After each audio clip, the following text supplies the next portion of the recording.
And God said, Behold, I have given you every herb-bearing seed. To you it shall be for food.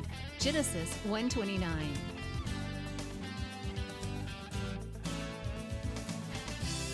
Man did eat angels' food. He sent them meat to the full. Psalm 78:25. Everyday Manna with Lisa. Hi everybody, and happy Thanksgiving. Today we are going to be cooking some dishes that are traditionally served at my home on Thanksgiving. However, they are good any time of the year. They all make wonderful, wonderful side dishes. So let's just get started on my Thanksgiving sides. Now, the first thing I have is some bacon. This is my Aaron's favorite way to have green beans. This is just a small package of bacon. If you don't have bacon, you could use, some ham, like the little cubes of country ham bites or that kind of thing. But at home, let me tell you what I do. Whenever I cook bacon, I have a little metal container type thing, but you could use any kind of a sealable container. And I keep my bacon drippings because I flavor the green beans with those. But today what I've done is just cooked some bacon so I have the drippings. And then I have one big can of just store-bought canned green beans because that's what my young man likes, and Aaron would eat half of these all by himself. And what I do is I just stir them right into the drippings, add just a little bit of salt, not a whole lot, just a little bit because that bacon is a little salty, although I buy reduced sodium bacon if I can at all find it. When you're dealing with canned green beans, make sure that you look out for stems. Sometimes I find those in the canned green beans. These are just store-bought canned green beans. But if you have your own from home, that you've canned yourself, by all means use those. And this is just, all I'm going to do, this could not be simpler, is let that simmer. The longer, the better. So I'm just going to let those beans soak up that bacon flavoring on like medium-high heat. Now, another side dish that we love is corn casserole. So here's my spin on corn casserole. In this dish, I have a stick of butter that I'm going to melt. And you can use either sour cream or cream cheese. I'm going to use cream cheese today. And I've got half of a package of cream cheese, which is 4 ounces. And I'm going to cube this because I'm going to soften it and melt it in with that butter. Corn casserole is a delicious side dish with any meal, but it goes really well at Thanksgiving, and it's just a tradition. I have to cook corn casserole at Thanksgiving. So this is how I do mine. And corn was served on the first Thanksgiving. The first Thanksgiving, the settlers that had come over, I forget the amount, but a great majority of them starved to death that first year. So that's the next following year when they were here, the local Indians brought in a harvest, and then the settlers joined with them, the remaining settlers, and they had a celebration. And one of the things that we know was served, or we strongly suspect was served, let me say that, is corn. They called it maize. Now, I'm sure it wasn't corn casserole, but some kind of corn, either, dried corn made into hominy or some kind of a dish with corn. So at my home, you got to have some form of corn.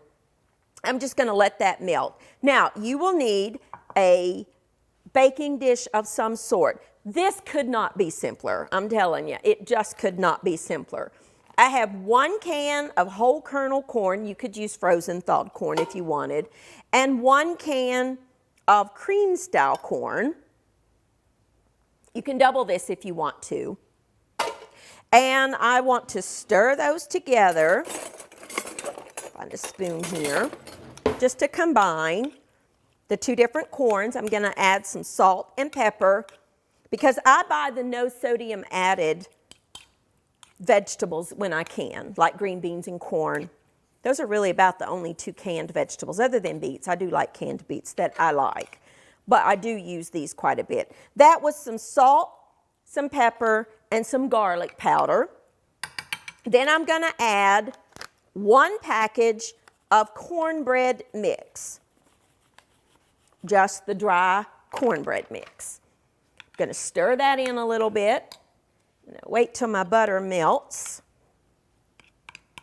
This is absolutely delicious, and it could not be simpler. And again, if you don't want to use the cream cheese, you can use sour cream, like 4 ounces or so of sour cream, half a cup. And you can double this if you want to. I just kind of want that to melt a little bit, the butter. The cream cheese doesn't have to melt totally. And that's good. And we're going to pour that over it, making sure to distribute those cream cheese cubes. They'll melt in the oven.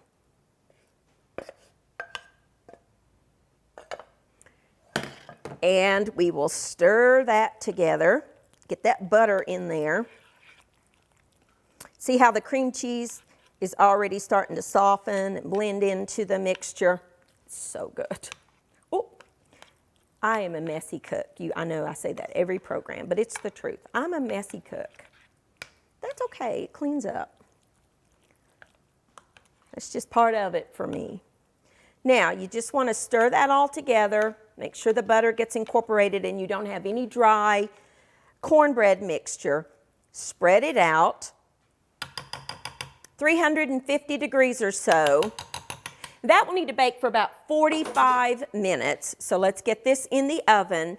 And at about 40 minutes, what we're going to do is we're going to add some cheese on top. But for right now, we're just going to let it bake for just a little while, and that will be delicious. Another traditional food that is served at Thanksgiving is sweet potatoes. Now, my mom always made the sweet potatoes with the brown sugar and the marshmallows on top. And I have tried and tried and tried to duplicate her recipe, and I can't. I guess I watched her make it umpteen times, but you know, I think moms cook with love, and I think there's just a difference in the flavor. So I've just kind of had to change my sweet potato recipe. So what I do is roast my sweet potatoes, one of the ways, and I make, you know, sweet potato casseroles and different kinds of things. But one of the things that I love are roasted fresh sweet potatoes. Sweet potatoes are one of the healthiest things you can eat. Now, I've got 4 on here, and I'm just going to peel a couple more. You could scrub them and leave the peelings on if you wanted to, because there are a lot of vitamins and minerals in that skin and just underneath the skin. I find children, especially, don't like to eat the skin. We grown-ups don't seem to mind to eat the potato skins, but the kids don't want to. So I'm going to peel it for all the children out there. But if yours likes it, by all means, leave it on there. But this is a good way to get your kids to eat sweet potatoes because they almost become candied. They're naturally sweet, but then what I'm going to add on top just makes them taste even better. So I'm going to peel these. Sweet potatoes are full of vitamins and minerals, and they are a traditional Thanksgiving dish. Now, did you know, a lot of people mistakenly call these yams. These are not yams. The sweet potatoes that we know here in America are not true yams. True yams are another product altogether. They're much starchier. Oop, my green beans are going. Now, once they come up to a simmer onto the green beans, I like to kind of turn down the heat a little bit, take the lid off, leave just a little bit of room for some steam to escape, because that reduces those juices and makes those green beans taste even better.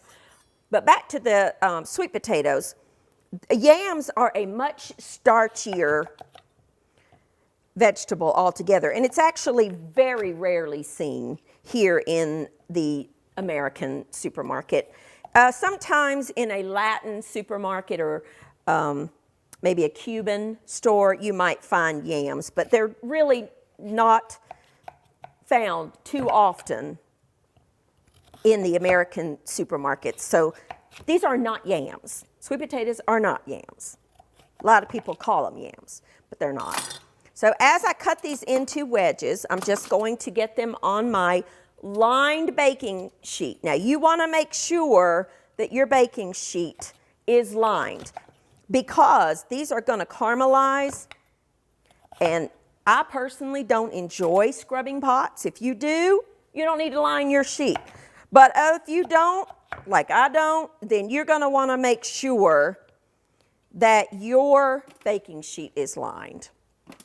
And just cutting them into wedges. You could cut them into circles if you wanted to.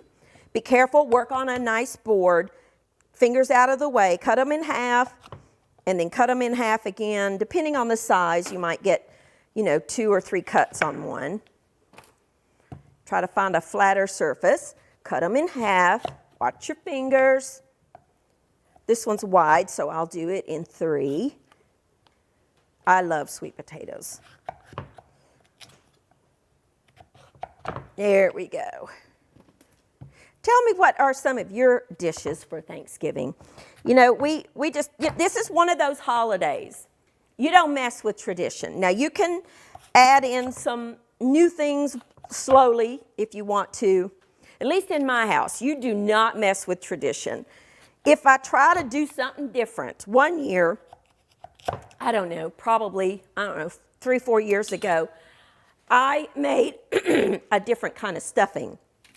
You would have thought the world had ended because I made a different kind of stuffing. It's like, no, Mom, that's not what you normally make. So we have traditions in our house. So we just don't vary from that too much on holidays. This is just some canola oil. You could use vegetable oil. You could use olive oil if you wanted to.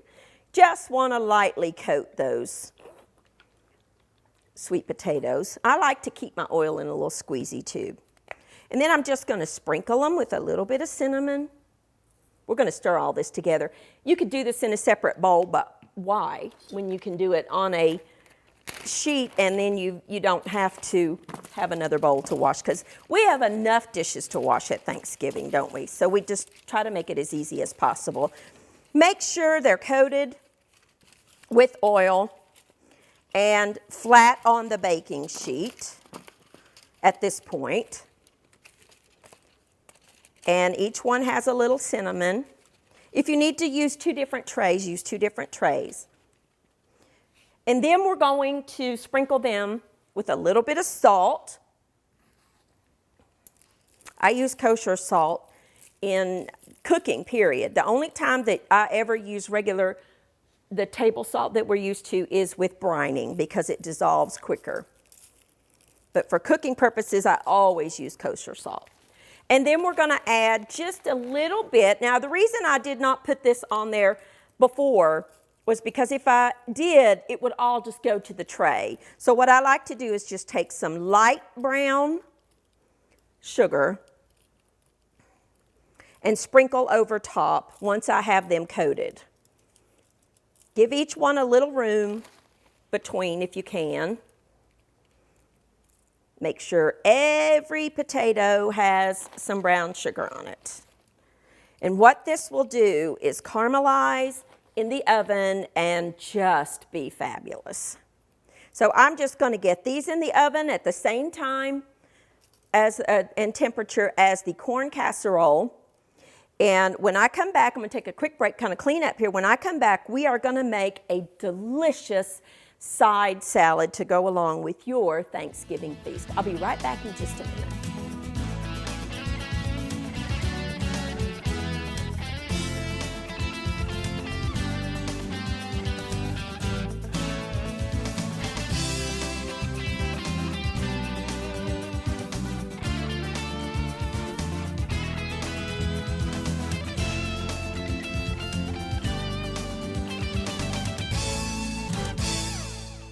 All righty, now we are about to be ready to eat. We have our corn casserole that baked for about 45 minutes. I took it out of the oven.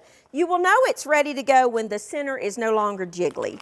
Then I'm going to add I'm just using some assorted cheddar cheeses here. White cheddar and yellow cheddar, and You can use Colby Jack, you can use Monterey, you can use whatever kind of cheese that you like. That needs to go back in the oven in just a second for about 10 minutes. Now, we're going to do a quick side dish that is so delicious. This could be served as an appetizer or as a side dish, and it couldn't be easier. This is just a wheel of Brie cheese. Now, the outer part of this cheese is called the rind. It's completely edible, but some people don't like it. So you can take a peeler, and I'm going to forget that bowl, and just take it and peel that off if you want to, or you don't have to do that. You can completely leave the rind on. It is edible. I don't mind it, but some people don't like it. So I'm going to get some of it off, and I'm not going to worry about most of it. Just get it kind of off the side. I don't mind it. Place your cheese in a baking dish that's oven safe.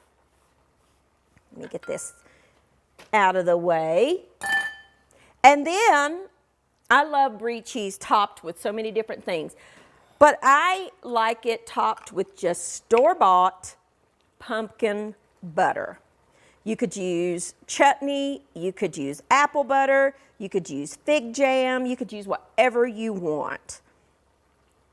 But this is pumpkin butter. You could even top it with the whole berry cranberry sauce that you buy. That would be delicious. And I'm going to use the whole jar.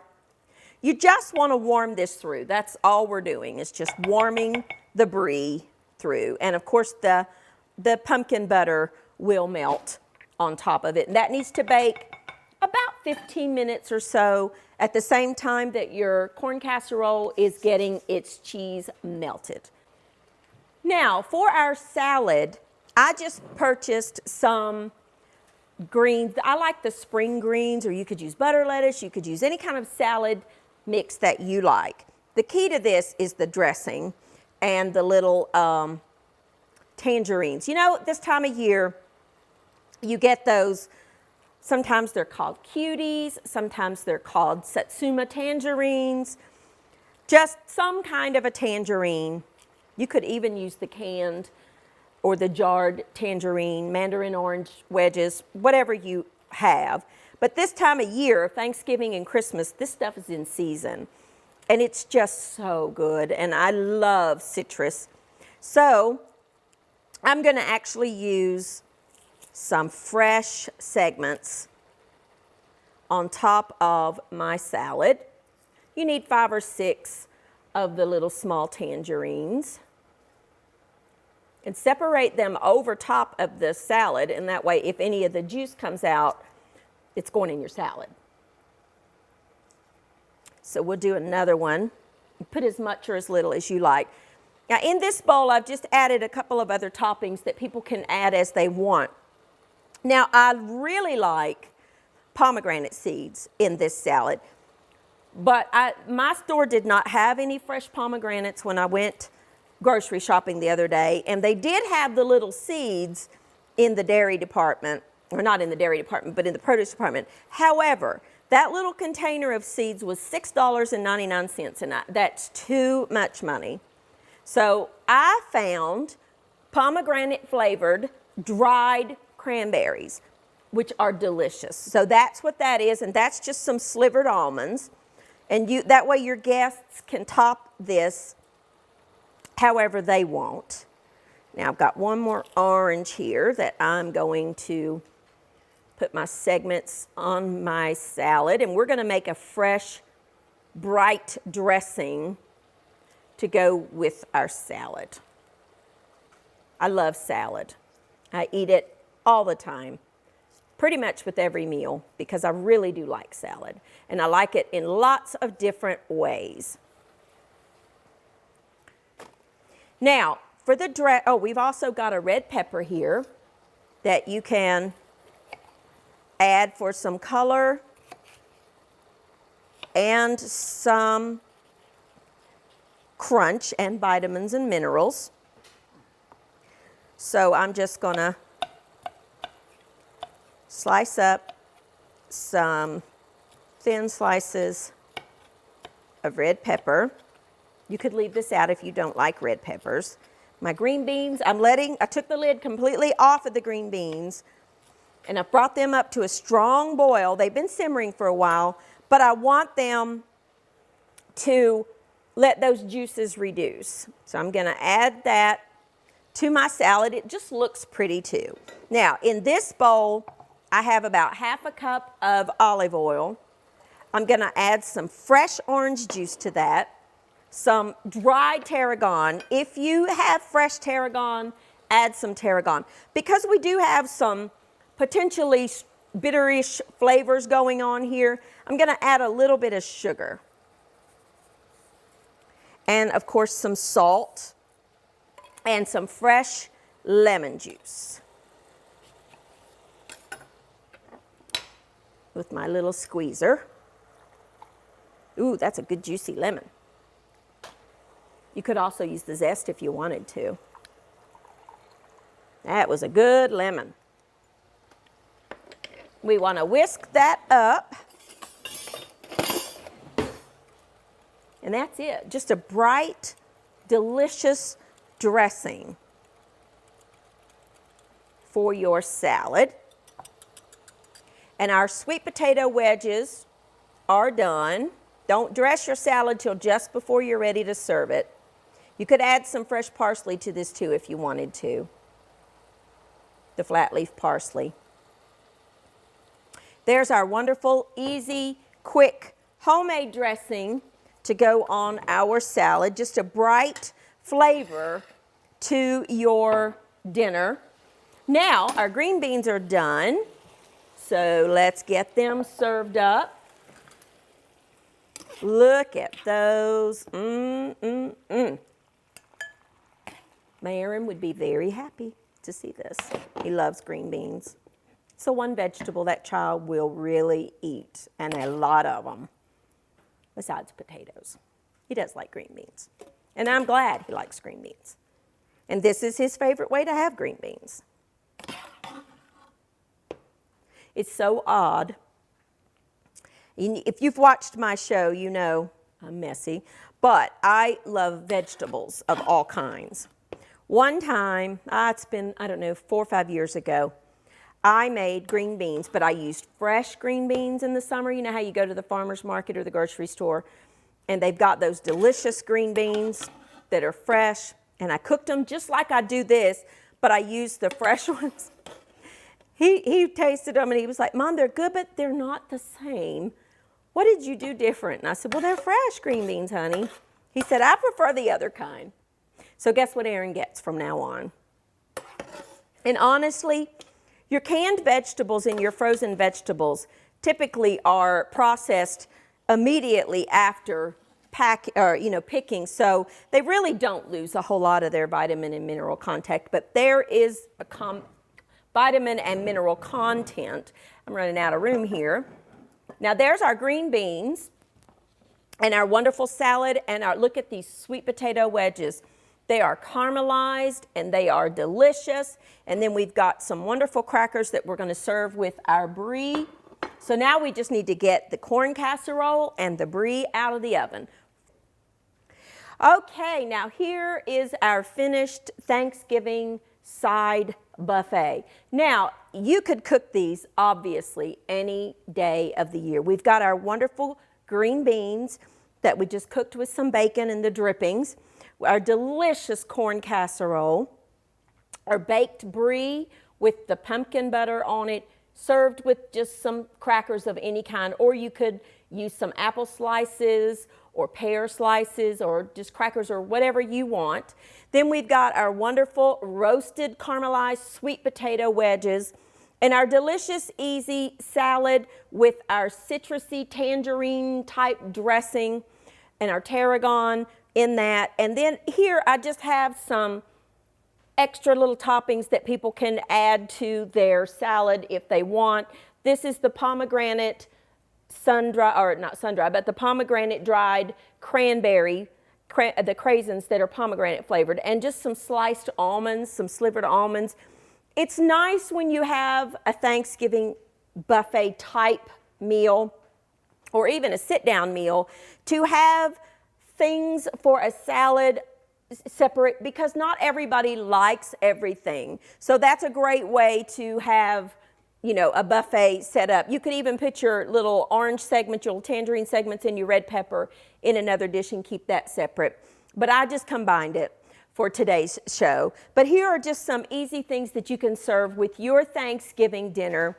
And remember that Thanksgiving is a time of celebration. Yes, it started to celebrate the provisions that God gave the earliest settlers of our country when they came together with the Indians and they had their first Thanksgiving. It is celebrated as a national holiday, but of course we want to remember to take the time to give thanks to our Heavenly Father who provided the bounty that is set before us, that's set before you each and every day. I want to say thank you to all of you, and I do give thanks to all of you who watch Everyday Manna and Living Faith Television, because it is for you that we do this program. And I give thanks to God because the inspiration comes from Him. This is all dedicated to Him. So from our family here at Living Faith Television, the staff and the behind-the-scenes people of Everyday Manna, as well as myself, Mike, Austin, and Aaron, we do want to wish you a happy Thanksgiving. Remember to share it with those that you love, and maybe if you know someone who's going to be alone this Thanksgiving, ask them to join you and your family for your Thanksgiving, and give thanks to your Heavenly Father for the bountiful blessings that He has given you in your life. Thank you for joining with me. Happy Thanksgiving, and I'll see you next time on Everyday Manna. Thank you for watching Everyday Manna with Lisa. This program is made possible by viewers like you. Your support is continually needed to keep Christian programming on the air. Please send your best financial gift to Living Faith Television in care of Everyday Manna, P.O. Box 1867, Abingdon, Virginia 24212.